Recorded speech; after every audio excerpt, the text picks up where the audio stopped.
आज हम बात करेंगे मादा जनन तंत्र में। मादा जनन तंत्र जो होता है ये मादा में पाए जाने वाला जनन अंग है। तो मादा के और नर के दोनों की बात हुई थी कि नर और मादा जनन अंग जो होते हैं वो श्रोणि क्षेत्र में व्यवस्थित होते हैं। श्रोणि क्षेत्र माने कि कमर वाला क्षेत्र में व्यवस्थित होते हैं। तो मादा में जनन क्रिया में जितने भी अंग सहयोग करेंगे उन सभी अंगों को हम बोलते हैं मादा जनन तंत्र। तो इसके अंतर्गत क्या क्या आता है? एक जोड़ी अंडाशय आता है, एक जोड़ा जो होता है अंडवाहिनी नलिका, एक गर्भाशय गुहा तथा एक योनि आती है, और इसके अलावा एक जोड़ा स्तन ग्रंथि होता है। इतने सभी अंग जो होते हैं मादा जनन अंग कहलाते हैं। अब बात करते हैं इस फिगर से, समझते हैं कि मादा जनन अंग के अंतर्गत क्या क्या है। तो ये इस फिगर के अनुसार ये देख सकते हैं कि इसमें क्या बताया गया था, एक जोड़ी अंडाशय। तो ये और ये जो संरचना दिख रही है ये क्या है? अंडाशय है। तो एक जोड़ी अंडाशय हुआ।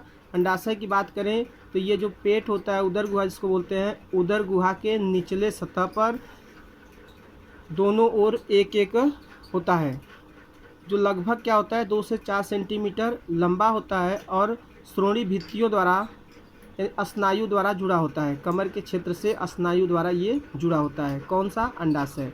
अंडाशय ही ये वह भाग है जो मादा युग्मक यानी अंडाणु का निर्माण करती है। यानी अंडाशय से क्या बनता है? अंडाणु। आगे चलते हैं। ये दूसरी जो ये नलिका दिख रही है इधर भी और इधर भी, ये नलिका को बोलते हैं अंडवाहिनी नलिका या इसी को बोलते हैं डिंबवाहिनी नलिका, क्योंकि अंडाणु को ढोती है, ले जाती है, इसलिए अंडवाहिनी, और अंडाणु को ही डिंब बोलते हैं इसलिए डिंबवाहिनी नलिका भी कहा जाता है। अब इसकी बात करते हैं, इसमें ये अंडवाहिनी नलिका कितना बड़ा होता है? तो ये लगभग 12 से 15 सेंटीमीटर लंबी होती है। यहाँ से लेके यहाँ तक 12 से 15 सेंटीमीटर लगभग लंबी होती है। बात करें तो इसके 3 भाग होते हैं। कीपक होता है, एम्पुला इसी को तुम्बिका बोला जाता है, और जो गर्भाशय के पास होता है उसको बोलते हैं संकीर्ण पथ। तो बात करते हैं कीपक। तो ये जो अंडाशय होता है, अंडाशय से लगा हुआ अपेक्षाकृत चौड़ा भाग जो होता है इसी बोलते हैं कीपक। और कीपक जो होता है इसी के पास में क्या होता है, अंगुली जैसी ये जो संरचना बनी है इसी को बोलते हैं झल्लरी। झल्लरी काम क्या करती है? जब अंडाशय से अंडाणु बनते हैं तो ये झल्लरी जो होती है इसको कीपक की ओर ले जाने का कार्य करती है। कीपक के बाद अगला भाग जो होता है एम्पुला होता है, इसी को तुम्बिका बोलते हैं। मानव में जो निषेचन की प्रक्रिया होती है इसी एम्पुला या तुम्बिका वाले भाग में होता है। और ये भाग है गर्भाशय। तो गर्भाशय से लगा हुआ ये जो भाग है इसको हम बोलते हैं संकीर्ण पथ। तो ये भाग है संकीर्ण पथ, ये एम्पुला, ये कीपक, और कीपक से लगा हुआ झल्लरी है, और ये झल्लरी किससे लगा होता है? अंडाशय से। इसके बाद तीसरा भाग जो है ये गर्भाशय गुहा है। गर्भाशय गुहा ये पूरी की पूरी बात करें तो ये गर्भाशय होता है।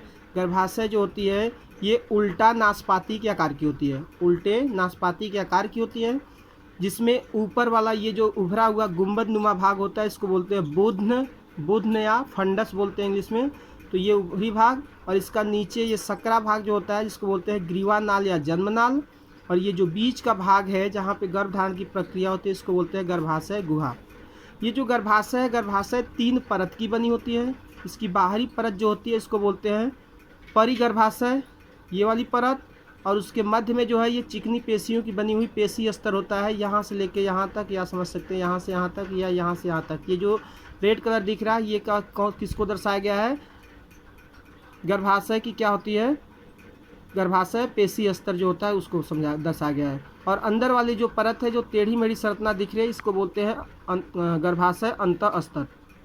मेंस्ट्रुअल साइकिल के दौरान, जिसको माहवारी बोलते हैं, तो मेंस्ट्रुअल साइकिल के दौरान क्या होता है, ये अंतः स्तर में हम क्या होता है कुछ चेंजेज आते हैं। इसी चेंजेज के फलस्वरूप क्या होता है गर्भाशय के समय और मेंस्ट्रुअल साइकिल के समय इसमें हमेशा चेंजेज आती है। तो इसमें कुछ ग्रंथियाँ होती है, इसलिए इसको बोलते हैं ग्रंथिल स्तर भी कहा जाता है, अंतः ग्रंथिल स्तर के नाम से भी जानते हैं। ये गर्भाशय गुहा है। और इसके बाद में अगला इसका मतलब मादा जनन अंग जो होता है सबसे बाहरी अंग क्या कहलाता है? योनि। तो इस तरह से फिगर के द्वारा हम मादा जनन तंत्र के बारे में समझ लिए हैं। एक बार यदि सारांश में देखा जाए तो क्या होता है, एक जोड़ी अंडाशय होता है। अंडाशय क्या होता है? मादा का मुख्य जनन अंग होता है, जिससे क्या उत्पन्न होता है? मादा युग्मक अंडाणु। इसके बाद ये अंडवाहिनी नलिका, डिंबवाहिनी नलिका इसी को बोलते हैं। इसमें क्या होता है? कीपक, एम्पुला, संकीर्ण पथ होता है। कीपक क्या होता है? ये अंडाशय से लगा हुआ अपेक्षाकृत चौड़ी संरचना होती है, जिस पर क्या होते हैं? अंगुली जैसी संरचना झल्लरी। इसके बाद एम्पुला होता है, और जो गर्भाशय से लगा हुआ संरचना इसको बोलते हैं संकीर्ण पथ। इसके बाद ये पूरी की पूरी नलिका को क्या बोलते हैं? अंडवाहिनी नलिका। बात करते हैं ये गर्भाशय, तो बताया गर्भाशय का ऊपरी सतह गुंबद नुमा जो है इसको बोलते हैं बुध्न या फंडस, निचला सकरा भाग कहते हैं ग्रीवानाल या जन्मनाल, और ये जो होता है इसके बीच का स्थान जहाँ पे गर्भधारण होता है उसको बोलते हैं गर्भाशय गुहा। ये 3 परत की बनी होती है। बाहरी परत को बोलते हैं परिगर्भाशय, इसके मध्य में जो होती है चिकनी पेशियों की बनी होती है इसको बोलते हैं गर्भाशय पेशी स्तर या मध्य पेशी स्तर, और अंदर वाली परत जो है ये टेढ़ी मेढ़ी जो दिख रही है इसको बोलते हैं गर्भाशय अंतः स्तर। चूँकि ये ग्रंथिल ऊतकों की बनी होती है, जिससे क्या होती है हर मेंस्ट्रुअल साइकिल के दौरान क्या होता है इसमें चेंजेज होते रहते हैं, तो इसीलिए इसको नाम दिया गया है अंतः ग्रंथिल स्तर भी कहा जाता है। तो इस तरह से, और बाहरी जनन अंग की बात करें तो बाहरी जनन अंग योनि होता है। यही सब मादा के जनन अंग होते हैं।